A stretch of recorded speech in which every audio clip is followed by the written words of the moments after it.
I'm not obsessed with whiteness. Obsessed with Black liberation. I'm obsessed with the rebuilding of Black humanity in this country. So to read my obsession with Black liberation as an obsession with whiteness, I think is incorrect, because we live in a society that is very dishonest about the kind of power, the kind of brutality that white bodies, even without doing anything, hold. And so for PJ Powers to come and sing a very mediocre song and make money over the years about using Zulu culture and using cultural appropriation is exact kinds of power that white people hold in this space. And there's a generation of young people who are sitting, some of them sitting in this audience, who are moving away from, the lies of Mandela to say, actually, we want the land at this point in time. Woo! Good people, welcome back to the channel. It's my hope and my wish that you're doing good from wherever you're watching me from. Welcome back to the channel and welcome back for another hot episode. So in this video, I'm going to take us straight to the Rainbow Nation, of course, the country of South Africa. And in South Africa, I want us to talk about the land issue. And land issues in South Africa are very delicate, very emotive, issues that didn't just start recently with the back and forth especially between the government of South Africa, Donald Trump, or Elon Musk. These are historical issues. So before we give our voice and our thought to it, I want us to watch this debate first of all, and then at the end of it, we can have a critical analysis from our own perspective. So let's go for it. We skip away of the violence of white supremacy because we talk about the township, we talk about poverty as things that are it's just irrelevant. That lady's story is so powerful because it's the story of my mother, it's my story, it's the story of every Black person in this room who has been dispossessed, who lives under violence every day in this country. So I'm sorry, Sarah, I don't want you to live in ways that you want to give back the land, because I want to take back the land, because for me, psychologically, it's very important that I take back the land. You don't give it back to me because it was taken back forcefully under colonialism. So I want to decolonize this country. And maybe if it means that an army of Black people in this country take arms in order to do that, then maybe it needs to happen. But I'm tired of these debates. I'm tired of these debates. When you've taken the land back, make sure you give it to the rightful owners in terms of the truth. Give it to the Khoi and the San people there. Yes!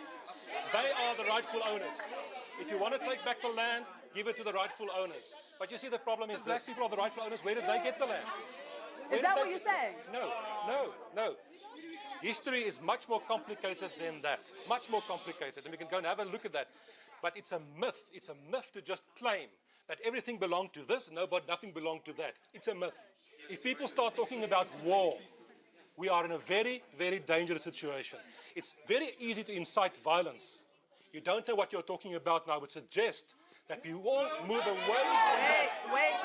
Wait a second. Hold on a second. And luckily I know that the majority of people in this country from different communities are not interested in violence. They are not interested in conflict and war. Those are side elements that should not be allowed to destroy the fabric of social cohesion in this country. All right. I think for me, I'm not obsessed with whiteness. I'm obsessed with Black liberation. And I'm obsessed with the rebuilding of Black humanity in this country. So to read my obsession with Black liberation as an obsession with whiteness, I think is incorrect, because we live in a society that is very dishonest about the kind of power, the kind of brutality that white bodies, even without doing anything, hold. And so for PJ Powers to come and sing a very mediocre song and make money over the years about using, Zulu culture and using cultural appropriation is exact kinds of power that white people hold in this space. And there's a generation of young people who are sitting, some of them sitting in this audience, who are moving away from, the lies of Mandela to say, actually, we want the land at this point in time. Woo! Good child.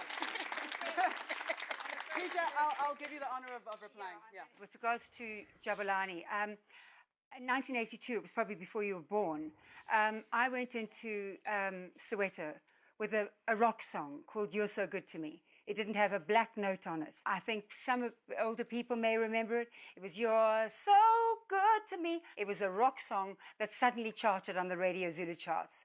So if you think that I adapted black culture, that is not the case at all. In fact, the black people put me on their wings, okay, and carried me and have ever since. It is something I'm incredibly proud and grateful for. And it hurts me to see somebody that I have fought for my entire life, okay, in my own way, in what I can do. I'm not a politician, I'm not a statistician, I can't do any of those things. What I can do is talk out about whinging whites that we have in this country. And I will always have loved and always will love this country. The book that I've written is dedicated to the people of Soweto. All right. There you have it. I call you a rainbowist. I think we all used to be rainbowists at some point or other, at the start of our democracy. Yes. But a lot's changed. A lot has happened. The question is Are your why? ideas still relevant? Absolutely, because the Constitution is still relevant, whether we like it or not. And we all remember what it was like in 1994 and the whole concept of the Rainbow Nation. Why do we have this debate today? What changed? I believe that leaders should set the tone. And President Mandela and other leaders at the time set a certain tone in terms of why and how we should take South Africa forward. All right. Rebecca, are all white people racist? 100%. How can you be a white South African and not be racist? And I don't mean that in the way of you necessarily consciously think that black people are inferior. I mean that there is just no way that you could have been born into this society without internalizing racist assumptions. But let's not make that the end of the conversation. It's not racist, it's just a fact. Let's not make that the end of the conversation. Let's say, yes, sure, we are all racist, and what are we going to do about it? Let's move on. Let's not make that the final insult. Monique, do you agree with Rebecca saying 100%? No, all I white people are totally racist? disagree with what she's saying. I think that whiteness and white privilege has become this buzzword that you hear all the time. But actually, it's a way to silence anyone that is not of color. What she was basically saying is, if you are a white person, you are racist just because you are white, without any evidence. I am not a racist person. I respect all people. I respect black people, white people, colored people. So I feel it's very offensive to say that all white people are racist. It's just not true. And I think that to make whiteness the enemy is easier to fight than to fight the crippling corruption, to fight unemployment, to fight to fight the wealth gap, because the political leaders that we have cannot fight that stuff. They don't have the skills to fight that, and then they make race the problem. Ooh, Sarah. Sorry. You look like you totally disagree here. I do totally disagree. I think that I'm a little bit torn because I really want to reply to a bit of what Monique has said, but I also really don't want this conversation where we have a potential to disrupt whiteness to be centered around the type of whiteness that is displaying the racism that you say that you aren't. I mean, the comment about people not having skills is inherently racist. Yeah. Just to point out one thing. I think we should have the conversation about how to give back the land. I think that's what we should do. Do you agree with Monique? Well, I think that what we need to look at is an element of complicity, Mr. Chaba. And I think that fundamentally what we haven't unpacked, we've gone through the TRC process, and what we haven't understood is how white people have benefited firstly from apartheid, and secondly how a particular group of white people in this country have become fabulously rich off the back of apartheid. Now, I think that white complicity, overall, we can look at, and the responsibility to promote social justice in our country, firstly. But when we have two families, there are two families in this country, the Oppenheimers and the Ruperts, names we don't necessarily all know, who have as much wealth as 50% of our people. It's an extraordinary crime. We should call it nothing else. That must be challenged. It's a crime against our humanity, and it's the humanity of 50 million people in this country. That's precisely where we need to focus at and say, how did you make your money during apartheid? How did you build those networks? And how do you retain and entrench your power in the last 20 years? And quite clearly, no one is disrupting that power fundamentally.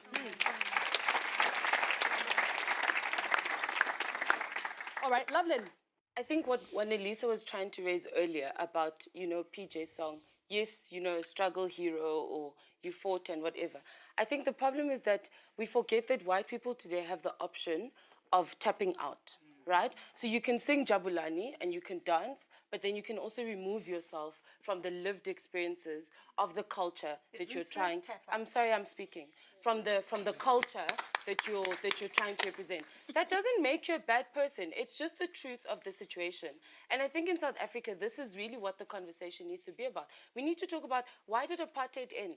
Why did colonialism end? It didn't end because people's perspectives and behavior changed. It ended because it was expensive. It ended because white people couldn't travel anymore. It ended because they couldn't go and play sport, because entertainment for white people was over. Therefore, they needed to bring equality. That's not, we need to be honest. We must be honest about this. So for me, when we want to have this conversation, it's easy to say, let's talk about the Rainbow Nation. Of course, you can look forward if your life was never tainted by the experience of apartheid. Of course, you can look forward.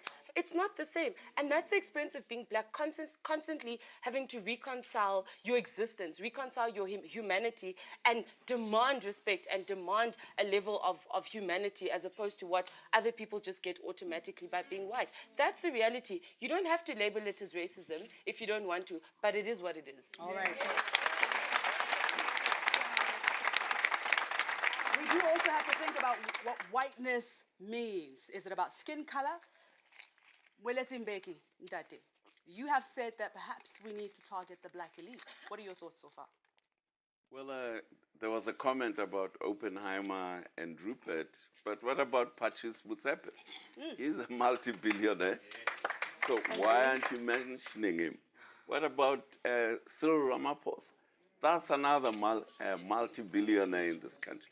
What we're talking here, black liberation. Black liberation, we achieved black liberation in 1994. Okay, you may not well, like it's not it. Felt in this room. You may think you got nothing out of it, but we have a class of black people here who are multi. As we should have. Yes, it is their country. We should have rich black people. I'm not saying you shouldn't have them. I say we don't have. Blacks are not oppressed by anyone in South Africa. Wow. If they are, tell me who's oppressing them. All right. They are oppressed, so if who we is are oppressing them? if we are oppressed, Wanelisa, who is oppressing us? I think I hear what you're saying, because, you writing your books and the political elites in the ANC are not oppressed, because you are doing the oppressing at the moment, along with white. You are the gatekeeper of whiteness. You represent the gatekeeper of whiteness. And you sold us out. You sold us out. And to say that you fought for my freedom, you didn't fight for anything, because I'm not free at the moment. I merely said I did what I could. And one other thing, do you think for a second, I as a white person do not agree with both you and you? Have you ever thought that maybe I agree with you? I don't care. I don't care. At this point in time, white feelings, white opinions don't matter to me, because I need the land. Ladies, I need the land. Because I need us Give to me the think land. about all I have of the us. land. I'd love to come to you, Tiens. It is unacceptable that inequality is so high in our country. A Gini coefficient of 65% is the second highest in the world, if not the highest in the world. The question I think we should ask is, how can that be changed? Now, there are people here saying, give us the land, then that will change. That may be. I want to say, what is the biggest empowering mechanism in any government's hands, in any nation's hands? No, it's education. What I'm perplexed about is that instead of holding a democratically elected government accountable after 22 years, what do we focus on? On 10 million or 10% people in the country. The 10% who own the majority of the government. Not all of them. You own the So government. you know, we can say, City of the Land, I've got the Constitution here. Yes, let's work with the Constitution and the National Development Plan and go forward. We shouldn't. We should hold this government and all the political parties accountable. What about rich black people Yes. So who mistreat other black people, like Kulubuse Zuma, who's now been forced by the courts to pay his 5,300 workers? What about him? in South Africa, it happens to be that the majority of white South Africans, just by virtue of their existence and the access to assets and everything that they have, are very much the huge culprits in this conversation. It doesn't mean, I'm sorry, it doesn't mean, right? It doesn't mean that there are black people that are doing things that are wrong. But why is that the immediate equal of it in the conversation? Will we then acknowledge that the entire apartheid machinery was also corrupt and that you know that it was affirmative action for white people? Yeah. All right, Henny, you've actually documented how white fortune was made. Tell me about that. Yeah. Well, Mr. Chaba, I think firstly, we need to appreciate our country was at war, right? And our country was at war for decades.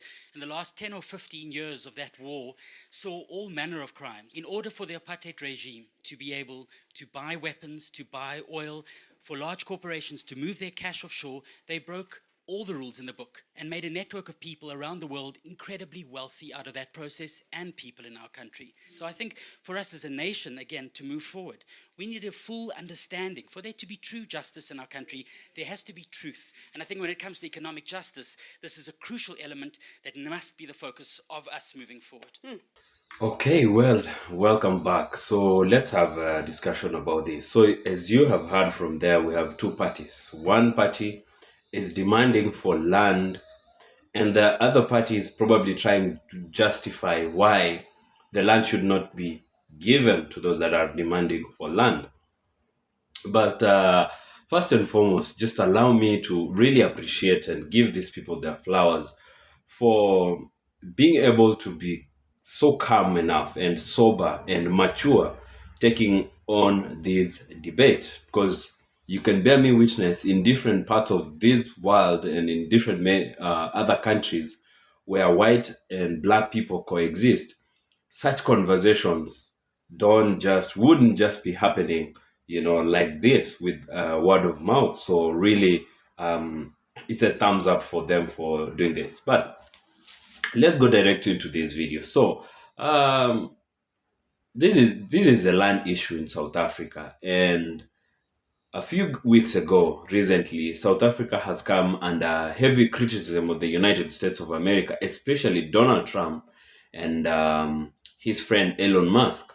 And it has really put South Africa in the spotlight because the South African government was enacting a policy of land expropriation without compensation. What this simply means, without the so much political jargon, is taking back land that was, let's say, historically in the recent past owned by white farmers through apartheid means, and giving it back to the South African government so they can see if they can make the most out of that.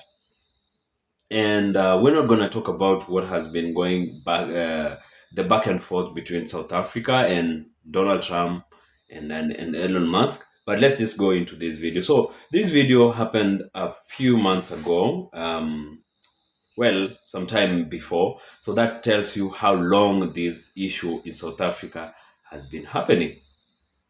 But generally speaking, I can say that, it's a fact that inequality is really high in South Africa and in a majority of Africa, if not the entire of Africa. And another thing I want to put clear is, overall, white people, and especially in South Africa, always get furious and emotional when land issues are brought to the table. And of course, I'm not trying to say that black people aren't, but clearly we know that Africa, or I believe that Africa belongs to Africans. Now, let me pick it from this point. You see, there is one man in the debate who said that the land belongs to the Khoisan. Okay, Mr. Man, the land belongs to the Khoisan, if you think so. Who are the Khoisan? You know, the point of white people trying to make Khoisan look like they're either not black or not African is in itself very absurd. Because if there is anyone that's really African, then the Khoisan lead in being the most African people. So, and white people are in no position to teach black people about the history of Africa. Africa belongs to African people. Now, in my take, because we have different perspectives and opinions, and because it's a liberal world, it is okay to have opinions and different perspectives. I often say, do not attack the person. There are people that are talking here, and while I don't actually agree with them, it's not about them, it is about what they're saying. Now, my personal take would be as simple as I have said. Africa belongs to Africans, and there is no way you can convince me that a minority of 10 to 12% of white people in South Africa legally should or do actually own 70% of available agricultural privately owned land in South Africa. Well, I know white people are rich, but you would be lying to me if you tell me that they bought 70% of land in South Africa. And you would be lying to me if you're trying to convince me that somehow the black people sold the land and ended up gathering themselves into concentration camps. Something does not add up. A minority of 12% or less own 70% of land in South Africa. Something doesn't add up. Now, this is my personal take on this, on why I really believe land should be expropriated, even though I understand it's not as I mean it's easier said than done. But some of my own personal reason would be historical injustice and land dispossession. Now we talk about this. So colonialism and apartheid forcibly removed black South Africans from their ancestral lands, concentrating ownership in the hands of white minority or white people. I have said that already. The 1913 Land Act and other discriminatory laws pushed black South Africans into overcrowded reserves, or what I'm calling concentration camps, limiting the ability to build wealth through agriculture. Now, point number 2 is economic redress and equality. So, land is a critical asset for wealth creation, and an equal land distribution continues to deepen economic disparities between the black community, the black people of South Africa, and the minority of white settlers. Black South Africans, despite being the majority, own a disproportionately small percentage of land in that country. Land reform can help break cycles of poverty and dependency by providing opportunities for self-sustenance, farming, and of course entrepreneurship, or if you like, business. And my third point is political and social stability. So the failure to address land issues, maybe by governments or those that are in power and leadership, will continue to fuel resentment and unrest, increasing the risk of political instability. If land reform is handled properly, it can reduce social tensions and ensure long-term peace in this country of South Africa.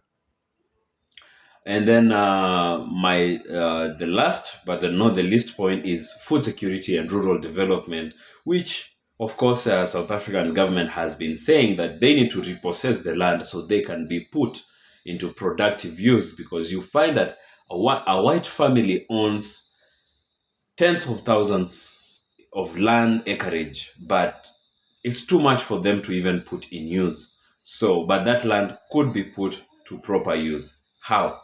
This is what I'm talking about: food security and development. So, redistribution of land to, capable black farmers can improve food security and reduce reliance on food imports into that country. It can also encourage rural development and decentralization of economic activities. People can start moving out of Durban. People can begin to move out of Pretoria, out of Cape Town, out of Joburg into other different parts that would be equally, well developed.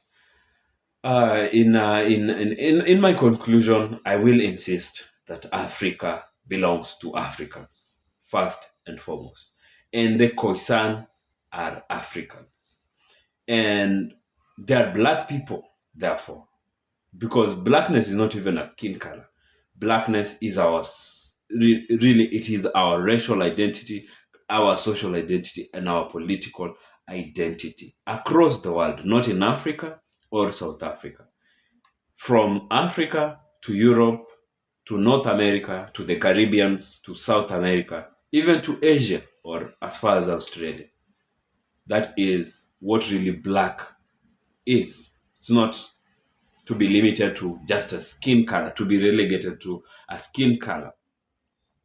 So that is what I had for you in this video. I really believe you have something to agree or disagree on the same. You can share your thoughts, your opinion, your comments in the comments section below, and give this video a thumbs up, share this video, and most importantly, if you're coming across this channel for the first time and you haven't yet subscribed, please hit that subscribe button and be part of this community. Check out other interesting videos in this channel and learn a lot from that. So until next time, I will definitely love to see you in the next video. Peace out.